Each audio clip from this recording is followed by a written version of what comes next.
যে কাকা ভিডিওতে।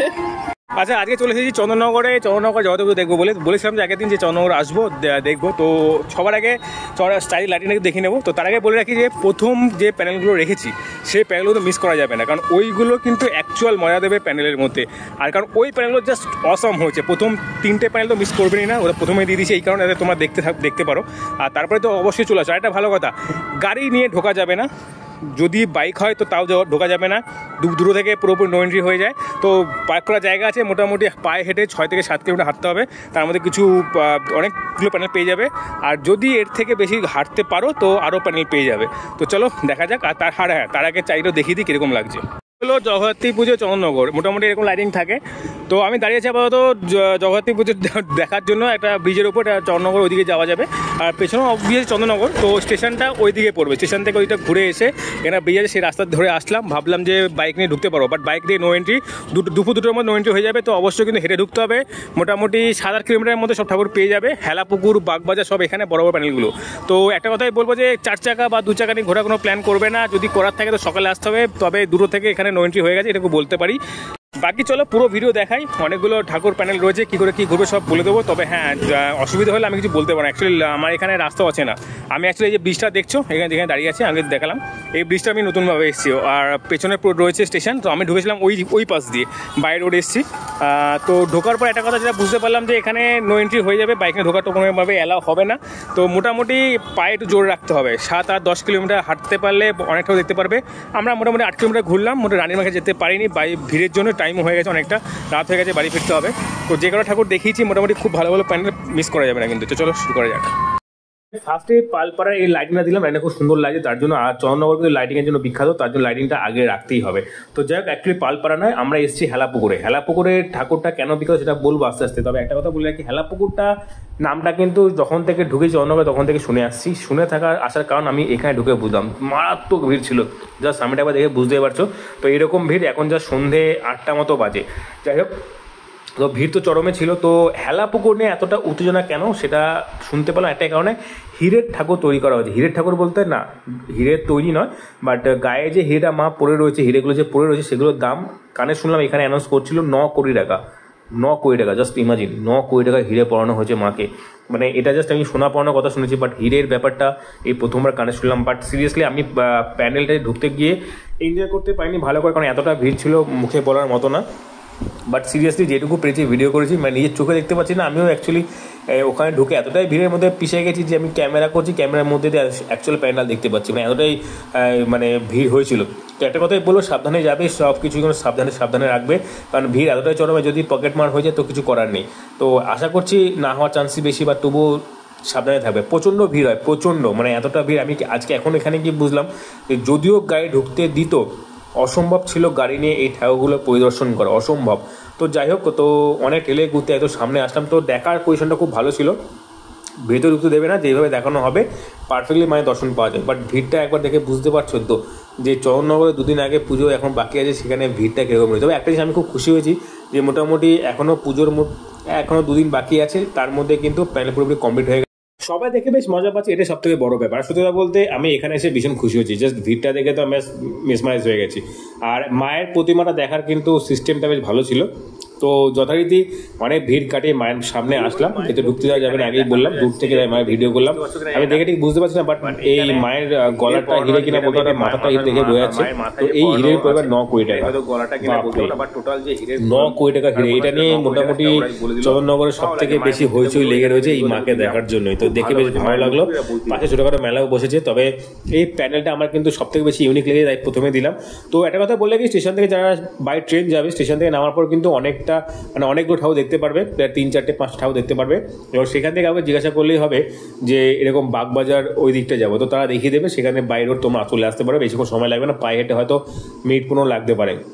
একটা ব্রিজ পড়বে, ব্রিজের পরেই যে ব্রিজ আমি কথাটা বললাম, ওই ব্রিজটা পার করেই কিন্তু বাঁ হাতে গেলে এই মোট প্যানেল দেখতে পারবে। সরি, প্যান্ডেল না, মানে এই রাস্তায় ঢুকতে পারবে, তারপর রাস্তা থেকে মোটামুটি আরও 2 কিলোমিটার যেতে হবে, তারপর দেখতে পারবে এই প্যান্ডেল। একটা কথা বলে রাখি, গাড়ি নিয়ে গেলে সেই যে ব্রিজটা বললাম, ওই ব্রিজটা পার করে ডান দিকে জায়গায় যেখানে গাড়ি পার্কিংয়ের ব্যবস্থা রয়েছে, আমি ওখানে গাড়ি রেখে 50 টাকা নিল। সেই 50 টাকা দিয়ে মোটামুটি গাড়ি রেখে আমি প্রায় ঘন্টা 2 পুরো পায়ে হেঁটে এইগুলো ঘুরেছি। তো তোমরা কিন্তু ঘুরে দেখতে পারো। আর এই রাস্তার মধ্যে ম্যাক্সিমাম সব বড় বড় যেসব ঠাকুরগুলো আছে নাম করা সেগুলো সব এইখানেই রয়েছে। আর সত্যি লাইটিংয়ের কোনো কথা হবে, লাইটিং কিন্তু লাজবাব, মানে চন্দ্রনগরে কেউ লাইটিং বিখ্যাত সেটা এখন বুঝলাম। আর এই জায়গাটা কিন্তু সবথেকে বেশি বিখ্যাত, এটা হচ্ছে বিদ্যালঙ্কা। আই থিঙ্ক আমি ঠিকই বললাম, বিদ্যালঙ্কা। হ্যাঁ, বিদ্যালঙ্কার। মানে আমি প্রথমে ভেবেছি এখানে তো কোনো বড় প্যানেল হয়েছে, বাট পরে গিয়ে শুনে বিদ্যালঙ্কারের মেন মায়ের মূর্তিটা সব থেকে বেশি সুন্দর হয়, খুব জাগ্রত মা। তো মায়ের মূর্তিটা দেখে সত্যি কথা মন ভরে গেছে, কি মিষ্টি মুখটা লাগে। জাস্ট তোমরা একবার বলো, কমেন্টে করো তোমরা কারা কারা এখানে গেছো। চন্দ্রনগর ঘুরে মোটামুটি যা বুঝলাম। আর এই প্যানেলটা করেছে অনন্তপুর। অনন্তপুর হচ্ছে স্টেশন থেকে বেরিয়ে কিছুটা পথ আসার পরে অনন্তপুর এই জায়গাটা পড়বে। তো এই প্যানেলটা খুব সুন্দর হয়েছে। অ্যাকচুয়ালি বাইক গিয়েছিলাম, বাই রোড গিয়ে প্রথমে এইখানে এই সামনেই গিয়ে আস্তানা গেড়েছি। তো তখনও জানি না রাস্তা কত কি যেতে হবে। তো ফার্স্টে গিয়ে এটা দেখলাম, এটা অনন্তপুরে হয়েছে। তোমরা হয়তো ওখানে গিয়ে জিজ্ঞাসা করতে পারো অনন্তপুরটা কোথায়, তারা দেখিয়ে দেবে। স্টেশন থেকে বেশি দূর লাগবে না, স্টেশন থেকে কিছুক্ষণ আসার পরই এই অনন্তপুরে এই প্যানেল দেখতে পারবে। আর এখান থেকে মোটামুটি এখান থেকে বেরিয়ে বাঁহাতে যে রাস্তাটা, সেখান থেকে গেলেই সব বাগবাজার টাগবাজার এই রাস্তাগুলো পেয়ে যাবে। তো এক কথায় যে কটা প্যানেল আমি দেখেছি এই চন্দ্রনগরে, প্রত্যেকটা দেখে সত্যি খুব ভালো লেগেছে, কোনোটা কোনো অংশে কম নয়। আর তারপরে স্টেশন থেকে বেরিয়ে হয়তো মিনিট 15 করে আসার পরে একটা জায়গাতে এই রাজস্থানের এটা কি আমি ঠিক জানি না, কোনো একটা মন্দির মানে কি কিছু হবে, তার আলাদা তৈরি। এই জায়গাটা বেশ ভালো লেগেছে। সব থেকে বড় ব্যাপার যেটা ভালো লেগেছে সেটা হলো যে রাস্তার উপরে এই প্যান্টটা করা হয়েছে। এই যে মাঝখানে যে জায়গাটা দেখছি এটা পুরো রাস্তা, তো আবার মেন একটা রাস্তা, তো তার উপরে এত সুন্দর করে সজ্জা এই মণ্ডপটা করা হয়েছে। এটা কিন্তু জাস্ট আমাকে ভাবিয়ে তুলেছে, খুব সুন্দর লুক করেছে। আর এটা আমি ফার্স্টে অনন্তপুর গেছিলাম, তারপরে এই প্যান্টটা পেয়েছিলাম। এই প্যান্টটা দেখে সত্যি কথা মানে চন্দ্রনগর যা একটু ঘুরতে হবে সেটা সব থেকে বেশি জেগে গেছে। কারণ প্রথমে এতটা ঘুরতে হয়েছিল কোন রাস্তা দিয়ে, যেহেতু অচেনা রাস্তা প্রথমবার গিয়েছি, তো সব কিছু খুঁজে পেতে খুব সমস্যা হয়েছিল। বাট তোমাদেরকে আমি একটা কথা বলে দিচ্ছি, যদি বাই রোড যাও অবশ্যই স্টেশনের রাস্তাটা আগে ওখানে যাবে, সেইখানে গিয়ে তারপরে এই প্যান্টগুলো দেখতে পারবে। আর একটু খোঁজ খবর নিয়ে যে কোনো জিজ্ঞাসা করবে যে বাগবাজার যাবো, তো তারা কিন্তু সবাই বলে দেবে যে কীভাবে যাবে সেখানে। সব থেকে বেস্ট ওয়ে তোমরা কিন্তু এইভাবে যেতে পারো। আর যারা বাই ট্রেন যাবে তারা বাই ট্রেন থেকে নেমে, স্টেশন থেকে নেমে যে কোনো জায়গায় পাহাড়ে চলে যাও, মানে প্যান্ডেল ভালো ভালো প্যান্ডেল, চোখ ধারানো প্যান্ডেল। আর সেখানে আরেকবার বলছি, বাগবাজার বা এই বিদ্যালঙ্কার যাবো জিজ্ঞাসা করলে সব একই লাইনে পড়বে, সেখানে যেতে পারো। তবে আমিও ভেবেছিলাম যে অনেক দূর যাওয়া যাবে এদিক ওদিক, বাট যেহেতু বাইক নো এন্ট্রি করে দিচ্ছে দুটোর পর থেকে, কোনো ঢোকা যাবে না, তার জন্য সব জায়গায় ঘোরার সম্ভব হয়নি। যেটুকু ঘোরার পেরেছি সেটুকু ঘুরেছি। তবে সত্যি কথা ভালো লেগেছে। আর এটাও কিন্তু স্টেশন থেকে বেরিয়ে আসার পথেই এই প্যানেলটাও পড়বে, তোমরা দেখে নিতে পারো। খুব সুন্দর করেছে এই প্যানেলটাও, বেশ ভালো লেগেছে। সবথেকে মজার বিষয় হলো যে আমি খুব অ্যাডভেঞ্চার টাইপের আমার এই জার্নিটা হয়েছে। চন্দ্রনগর আমার প্রথমবার যাওয়া, প্রত্যেকবার ভাবি যাবো। প্রথমবার ঠিক না, আমি লাস্ট গিয়েছিলাম মেবি 2015-তে, তাও আবার বাই ট্রেন। আমি মানকুণ্ড থেকে শুরু করেছিলাম দেখা, তাও চন্দ্রনগর হাঁটতে প্রায় সারা দেখেছিলাম, তারপরে ভোরবেলায় বাড়ি ফিরে এসেছিলাম। তো আর এইবার আমার সেকেন্ডবার যাওয়া প্রায় 10 বছর পর। তো অনেক কিছু পরিবর্তন হয়ে গেছে, কিছু মনে নেই আমার যে কীভাবে ঘুরেছিলাম। বাট আমি সেই প্ল্যানেই গিয়েছিলাম অ্যাকচুয়ালি, যে মানকুণ্ডতে ঢুকে আমি ঠাকুর দেখতে চন্দ্রনগর দিয়ে বেরিয়ে যাবো, মানে বাইক যেহেতু নিয়ে গেছিলাম। তো বাট মানকুণ্ডে ঢোকার পর একটা চা খেতে জিজ্ঞাসা করলো, বলে যেখান দিয়ে যাও না কেন বাইক আটকাবেই। তো তারপর বলে যে বেটার হয় তাহলে আমি এক কাজ করি, তাহলে চন্দ্রনগর হয়েই ঠাকুর দেখা শুরু করি। তারপরে এগিয়ে আমাকে মানকুণ্ড থেকে মোটামুটি 10 কিলোমিটার পেছনে আসতে হলো, প্রায় 15 কিলোমিটার ভেতরে ঢুকতে হলো টোটাল। ঢুকে যাই হোক প্যানেলগুলো দেখতে পেলাম, ওখানে আবার আধা ঘন্টা আমার নষ্ট হয়েছে একটু। তো এই প্যানেলগুলো দেখে সত্যি কথা কষ্টটা ভুলে গেছি। বাট সত্যি কথা মানে এক একটা মায়ের মূর্তি জাস্ট চোখে লাগার মতো, মানে মায়া সব কিছু শ্রদ্ধা সব কিছু যেন সেখানে চলে যাবে। যাই হোক এই রাস্তার পথেই এই প্যানেলটা পড়লো, যখন এইটা হচ্ছে বাগবাজার ঢোকার পথে। মানে আমি আগে প্যানেলগুলো দেখালাম কারণ একটাই কারণে, যখন সেগুলো ভালো প্যানেল সেগুলো তোমরা দেখতে পাবো তার জন্য। আর এটা কিন্তু ওই রাস্তার মধ্যেই পড়বে, তোমরা গেলেই বুঝতে পারবে। আর সত্যি কথা রাস্তার উপরে প্লাস পুরো রাস্তা, মানে যেটা শুনেছিলাম আগে যে চন্দননগরের যে লাইটিং যেটা ব্যাপারটা হয়, যে পুরো রাস্তাতে লাইটিং থাকে, সেটা কিন্তু এখানে দেখলেই বোঝা যাবে।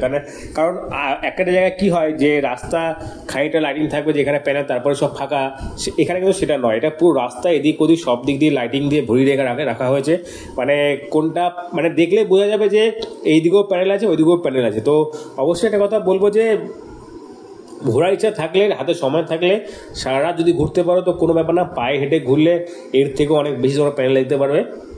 তো মানে কোনো রকম দুঃখ পাবে না, এইটুকু শিওর। তবে হ্যাঁ একটা যেটা শর্ট আমি দেখলাম সেটা হচ্ছে যে রেস্টুরেন্টের খুব শর্ট এখানে, মানে রেস্টুরেন্টে খাবারের ব্যাপারটা খুব শর্ট এখানে। রাস্তায় হয়তো খুচখাচ খেতে পারবে, বাট রেস্টুরেন্টটা পাবে কিনা সন্দেহ। কারণ একটা রেস্টুরেন্টে ঢুকলাম, আমি নামটা জানি রাস্তার মধ্যেই পড়বে, হয়তো ডানাতে বুঝতে পারবা, কিন্তু বিশ্বাস করো এতটা প্রাইস হাই আমি আজ পর্যন্ত দেখিনি, মানে লাইক মাদার সাথে মতো জায়গাতে আমরা খেয়ে খেয়ে অভ্যস্ত, সেখানে পর্যন্ত একটা বিরিয়ানির দাম হয়তো 250-র মধ্যে, যে 250-200, আর এখানে একটা বিরিয়ানির দাম 300 টাকা প্লাস এক্সট্রা চিকেন 150 টাকা, মানে ওই দেখে আমি পালিয়ে গেছি। আর এইখানে প্যানেলগুলো না একটা বেশ ইউনিক ধরনের হয়, আমার যেগুলো দেখে সব থেকে বেশি ভালো লেগেছে যে এত সুন্দর ইউনিক প্যানেল এখানে দেখতে পেয়েছি। এগুলো কোনটা আমার ঠিক সেকেন্ডবার দেখছি এরকম মনে হয়নি, সবই নতুন নতুন প্যানেল, ভালো লেগেছে। আর একটা কথা বলে রাখি যে চন্দ্রনগর যারা গেছো কীরকম লেগেছে অবশ্যই আমাকে কমেন্টে জানিও, আর যদি কিছু জানা থাকে তোমাকে বলতে পারো, আমি চেষ্টা করবো তোমাদের জানানো। আমিও যদিও সব তোমাদের কম জানি, বাট আমি শুধু গিয়ে জিজ্ঞাসা করে সব ঘুরেছি, তোমরা সেটা করতে পারো।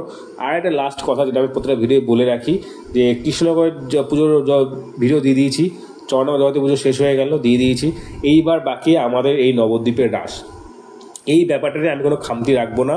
মোটামুটি বৃহস্পতিবার থেকে হয়তো ভিডিও আসতে শুরু করবে, কোন রাস্তা দিয়ে কীভাবে আসবে, যাতে আমি যেখানে গিয়ে এরকম পস্তাই, যার জন্য আমি ভেবে রেখেছি যে এই নবদ্বীপে আসা যাতে তোমাদের মতো কেউ যাতে আমাদের কষ্ট না করতে হয়। প্রত্যেকটা রাস্তা আমি ভালোভাবে ভিউ দিয়ে দেবো, দরকার হলে সেপারেট ভিউ দেবো, যাতে তোমাদের দেখতে সুবিধা হয়, বুঝতে সুবিধা হয়। তো অবশ্যই কিন্তু চ্যানেলটা সাবস্ক্রাইব করে রাখতে হবে, কারণ নবদ্বীপের রাসের আর বেশি দিন বাকি নেই, সামনের বুধবার রাস শুরু হয়ে যাবে। আর তার আগেই আমি বৃহস্পতিবার থেকে শুরু করবো রাসের জায়গাটা পর্ব দেওয়া, রাস্তার বিবরণ থেকে শুরু করে কোথায় থিম প্যানেল হচ্ছে, কীভাবে যাবে, কীভাবে তোমাদের সুবিধা হবে, কোন রাস্তা দিয়ে ঢুকবে, প্রত্যেকটা ডিটেল আমি দিয়ে দেবো যাতে তোমাদের সুবিধা হয়। আর একটা কথা বলছি, পিন করে দেওয়া সম্ভব না, কারণ আমি এর আগেও একটা ভিডিও আমি একজনের ভিডিও পিন মানে সব লোকেশন দিয়ে দিয়েছিল, সেই লোকেশন ওয়াইজ গিয়ে পুরো পৌঁছতেছি, যার জন্য আমি মনে হয় যে সেটা আমার করলেও খুব খারাপ হবে। তো সেটা না করে সব থেকে সুবিধা হয় তোমরা যাতে আমার ভিডিও দেখো, রাস্তার বিবরণ আমি ঠিক সময় মতো দিয়ে দেবো, তোমাদের কোনো অসুবিধা হবে না। একটা কথা বলতে ভুলে গিয়েছিলাম, যে চন্দননগরে আমি যে কারো প্রতিমা দেখলাম, বিশ্বাস করো প্রত্যেকটা প্রতিমার না একটা মুখের মিষ্টতা এত সুন্দর লেগেছে আমার, সত্যি কথা, মানে প্রত্যেকটা, কেউ কাউকে মানে আমি যে বাদ রেখে বলবো যে না এই মাটার থেকে এই মা ভালো, না, প্রত্যেকটা প্রতিমা সত্যি কথা মুখস্থ আমার খুব সুন্দর লেগেছে। তবে দুজনের সব থেকে বেস্ট লেগেছে আমার, সেটা হলো এক হচ্ছে ওই কি লঙ্কার, আমি নাম বারবার ভুলে যাচ্ছি সত্যি কথা, ওই লঙ্কার বিদ্যা লঙ্কার যে মন্দিরের যে মায়ের প্রতিমাটা, ওটা সব থেকে সুন্দর লেগেছে। আর সব থেকে বেস্ট তারপরে লেগেছে আমার এরপর যেখানে গেছে সেইটা, আর সেটা হলো এই বাগবাজার। আর কথা বলি, বাগবাজারের যে এই যে পুজোটা এখানে আমি দেখলাম, এটা 119 বছরের পুরনো পুজো। তো আমি প্রথমে ভেবেছি এখানে তো কোনো বড় প্যান্ডেল হয়, তো সেই উদ্দেশ্যে আমার এখানে আসা। তো এখানে গিয়ে দেখলাম কী ব্যাপার, এই প্যান্ডেলটা তো একদম নর্মাল প্যান্ডেল, এটা তো কিছু নেই, বাট সিরিয়াসলি এখানে ঢোকার পর যখন মায়ের মুখটা দেখলাম, বিশ্বাস করো জাস্ট আমি স্পিচলেস হয়ে গেছি। মানে এত সুন্দর ফেসটা করেছে মায়ের, মানে জাস্ট আমি স্পিচলেস হয়ে গেছি, মানে খুব সুন্দর। আমার সব থেকে বেস্ট আমার মানে এই মায়ের মুখ লেগে। তো যাই হোক, এই ছিল চন্দননগরের ভিডিও। তো আজকে এই পর্যন্তই, দেখা হয় পরের ভিডিওতে, এটা বাই বাই। আর আবার বলছি, রাসের ভিডিও কিন্তু পরপর আসবে, তার জন্য কিন্তু চ্যানেলটিকে সাবস্ক্রাইব করে রাখতে হবে। তো বন্ধুরা টাটা, সঙ্গে থেকো, রাসের জন্য কিন্তু প্রিপারেশন নেওয়া শুরু করে দাও। আর যদি কিছু জানার থাকে অবশ্যই কমেন্ট করে দিও, আমি সব জানিয়ে দেবো। টাটা।